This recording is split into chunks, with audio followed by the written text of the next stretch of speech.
दोस्तों 11 अगस्त को जो सुप्रीम कोर्ट का ऑर्डर आया था जहां पर ये कहा गया था कि दिल्ली एनसीआर के अंदर जितने भी डॉग्स हैं उन सभी को पकड़ के शेल्टर के अंदर डाला जाएगा और उनको कभी भी उनकी ओरिजिनल लोकेशन पे रखा ही नहीं जाएगा क्योंकि उनको यही रखेंगे यही संभालेंगे, ऐसा ऑर्डर दे दिया था सुप्रीम कोर्ट ने। लेकिन इसके बाद में 14 अगस्त यानी कि आज के दिन जस्टिस विक्रमनाथ, संदीप मेहता, एनवी अंजन्यारिया यानी कि 3 जस्टिस बैठे थे और उन्होंने इस पर सुनवाई करी है, जहां पर अभी ऑर्डर को रिजर्व में रखा गया है, मतलब कि फाइनल डिसीजन अभी भी पेंडिंग है। यहां पर किसी भी अथॉरिटी को ये नहीं कहा गया है कि आप तुरंत उठा लो और कहीं भी भेज दो इन डॉग्स को जहां भी शेल्टर वगैरह इनके बना रखे हैं। तो अभी वैसा कुछ भी नहीं है, जैसा है वैसा ही रहने वाला है। और इसी के साथ साथ यहाँ पर जो इन डॉग्स के अगेंस्ट है उन्होंने कहा था कि भैया इंडिया के अंदर हर साल 37 लाख डॉग बाइट्स रिकॉर्ड की जाती है, जिसकी वजह से पब्लिक सेफ्टी, बच्चों की सेफ्टी ये भी ज़रूरी है। और इसी के साथ साथ एनिमल वेलफेयर साइड वालों ने कहा था कि नहीं, ये जो मेथड यूज़ किया जा रहा है इन सभी को पकड़ के डाल दिया जाएगा शेल्टर में, वो क्रूअल है, वो इनप्रैक्टिकल है, वो इलीगल है। क्योंकि देखो हर जानवर का, हर जिसमें जान है उसका राइट है इस धरती पर रहने का। आप ये नहीं कह सकते कि हम इंसान हैं तो हम ही रहेंगे इस धरती के ऊपर, बाकी सारे जानवरों को चिड़ियाघर में डालो, किसी को शेल्टर में डालो, किसी को कहीं डालो, ऐसा नहीं हो सकता। वो भी इसी धरती के पार्ट हैं, वो भी इसी धरती पे रहने के लिए पैदा हुए हैं, तो जितनी हमारी धरती है उतनी उनकी भी है। तो इस तरीके की बातें की गई। और इसी के साथ साथ यहाँ पर ये भी कहा गया कि अगर चलो इनको पकड़ के डाला भी जाता है तो 1 मिलियन से ज़्यादा डॉग्स हैं, उनके ऊपर कितना ज़्यादा पैसा खर्च होगा, इंफ्रास्ट्रक्चर बनाया जाएगा, स्टाफ लेके आने पड़ेंगे, उनके लिए खाना, मतलब ये ओवर बर्डन हो जाएगा गवर्नमेंट के ऊपर। तो ऐसा भी नहीं होना चाहिए। तो इसी वजह से ये कहा गया इनको ऐसे के ऐसे ही जहाँ रहते हैं वहीं रहने देना चाहिए। लोकल लोग इनकी हेल्प करते, खाना खिलाते हैं। और हाँ, जो इशू है उसको सॉल्व करने का कोई और तरीका निकालना चाहिए। यहाँ तक मेनका गांधी जी ने एक एग्जाम्पल भी दे दिया कि 1880 के वक्त में पेरिस के अंदर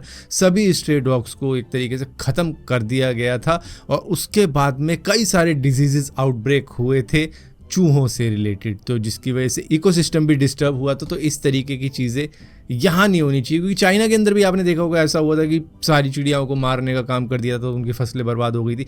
तो इस तरीके की भी चीज़ें हैं। तो मतलब हर एक जीव की, जंतु की वैल्यू है इस पृथ्वी के अंदर, चाहे आप सांप की बात करो, चाहे आप टिड्डे की बात करो, चाहे आप पक्षी की बात करो, चाहे आप मछली की बात करो। दोस्तों 15 अगस्त को डोनाल्ड ट्रंप और व्लादिमीर पुतिन अलास्का के अंदर मिलने वाले हैं, जहां पर यूक्रेन वर्सेस रशिया की जो वॉर चल रही है उसको रोकने की बातचीत होने वाली है। लेकिन यहाँ पर डोनाल्ड ट्रंप ने फिर से एक ब्लंडर कर दिया है। उन्होंने इस मीटिंग से पहले ही व्लादिमीर पुतिन को एक धमकी दे डाली है कि अगर यूक्रेन के अंदर व्लादिमीर पुतिन अपनी मिलिट्री अग्रेशन को नहीं रोकते हैं तो इसके अंजाम बहुत ही ज़्यादा घातक हो सकते हैं और उनको भुगतने भी पड़ सकते हैं। तो इस तरीके की वार्निंग क्या अलास्का समिट से पहले देनी सही थी डोनाल्ड ट्रंप को? लेकिन हाँ, कल यानी 15 अगस्त को ये मीटिंग होने वाली अलास्का के जॉइंट बेस एल्मेंड्रोफ रिचर्डसन के अंदर ये मीटिंग होगी, जहां पर डोनाल्ड ट्रंप और व्लादिमीर पुतिन 2019 के बाद में पहली बार फेस टू फेस मिलने जा रहे हैं, जहां पर यूक्रेन को किसी तरीके से बख्श दे रशिया, इस तरीके की बातचीत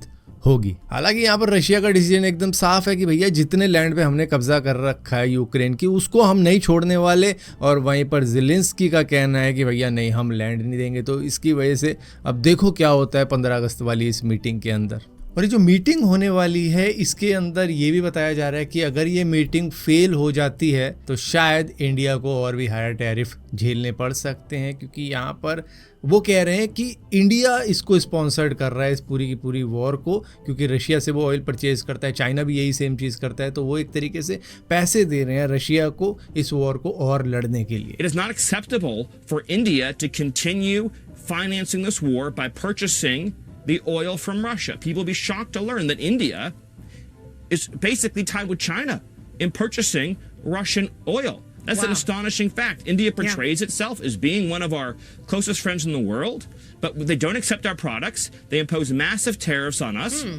We also know they engage in a lot of cheating on immigration policies that is very harmful to American workers. वहीं पर दोस्तों एप्पल सोच रहा है कि वो स्टूडेंट्स के लिए भी एक मैकबुक बनाए जो कि काफ़ी सस्ते रेट में आपको मिल जाएगी, जिसके अंदर वो आईफोन 16 प्रो वाली चिप डालेगा, यानी कि A18 प्रो चिप डालेगा उसके अंदर। और ये लैपटॉप करीबन 52,000 और 60,000 के बीच में रहने वाला है इंडिया के अंदर। हालांकि बाहर का प्राइस हाई हो सकता है, लेकिन इंडिया के अंदर इसको सस्ता रखा जाएगा क्योंकि ये स्टूडेंट्स के लिए बनाया जा रहा है। तो ये अब एजुकेशन सेक्टर को भी कैप्चर करने की कोशिश कर रहे हैं कि चलो यहाँ पर भी अगर हमारे लैपटॉप राज कर पाए तो सही रहेगा। सस्ते के अंदर स्टूडेंट्स को एक बढ़िया लैपटॉप मिल पाएगा, हालांकि उसके अंदर आईफोन 16 प्रो वाली चिप ही होगी। दोस्तों आप में से शायद बहुत सारे लोगों को ना मालूम हो, 2024 से लेकर 2025 के दौरान में 65 लाख वोटर्स के नाम हटाए गए हैं बिहार के अंदर से। ये एक स्पेशल इंटेंसिव रिवीजन था जिस प्रोसेस के दौरान ये 65 लाख लोगों के नाम हटाए गए हैं, जहां पर सुप्रीम कोर्ट ने अब इलेक्शन कमीशन को कहा है कि बिहार के अंदर जितने भी वोटर आईडी आपने डिलीट किए हैं उसको ऑफिशियल वेबसाइट पे डालो, रीजन के साथ में कि इसलिए आपने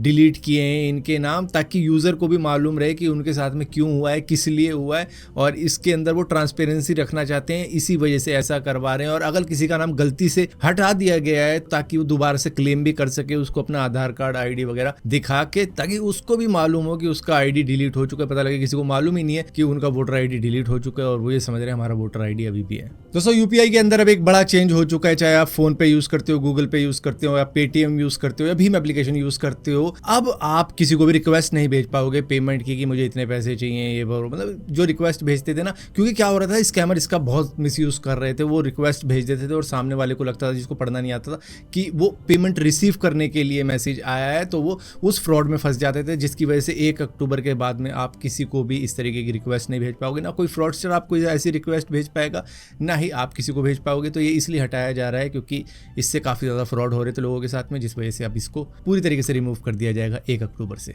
दोस्तों पॉपुलर यूट्यूबर अरमान मलिक जो कि बिग बॉस के अंदर भी आए थे, उनको पटियाला हाई कोर्ट ने एक समन जारी कर दिया है क्योंकि उन्होंने हिंदू मैरिज एक्ट को वॉयलेट किया है। क्योंकि इनकी कितनी मैरिजेस हो चुकी हैं वो आज तक किसी को मालूम ही नहीं है। खैर 2 तो ऑफिशियल है, लेकिन हाँ एक डाइवोर्स इनका हो चुका है, तो 3 हो गई, और चौथी बताई जा रही है कि इन्होंने अपने मैनेजर के साथ में भी शायद शादी करी है, जो कि पिछले साल र्यूमर क्रिएट हो रहा था। फिलहाल के लिए इनकी 2 वाइफ जो कि आप देखते होंगे इनके व्लॉग के अंदर, 2011 में अरमान ने पायल से शादी करी थी, उसके बाद में 2018 में इन्होंने कृतिका से शादी करी थी, और इसके बाद में बताया जा रहा है कि इन्होंने अपनी मैनेजर लक्ष्य है, क्या नाम है उनका, कुछ इसी तरीके का नाम है, उससे भी शादी करी है। क्योंकि करवा चौथ के अंदर वो भी मेहंदी वहंदी के मतलब तैयार हो रखी थी और मेहंदी के ऊपर अरमान का नाम था। तो यहाँ पर बताया जा रहा है कि इन्होंने टोटल 4 मैरिज कर ली है, जिसकी वजह से हिंदू मैरिज एक्ट को वॉयलेट किया है, जिसकी वजह से इनको बुलावा आया है कोर्ट से, और इसी के साथ साथ इनकी 2 वाइफ को भी। वहीं पर दोस्तों वेस्ट बंगाल के अंदर अब थिएटर्स के अंदर मैंडेटरी कर दी गई है एक बंगाली फिल्म, खासतौर पर मल्टीप्लेक्सेस के अंदर,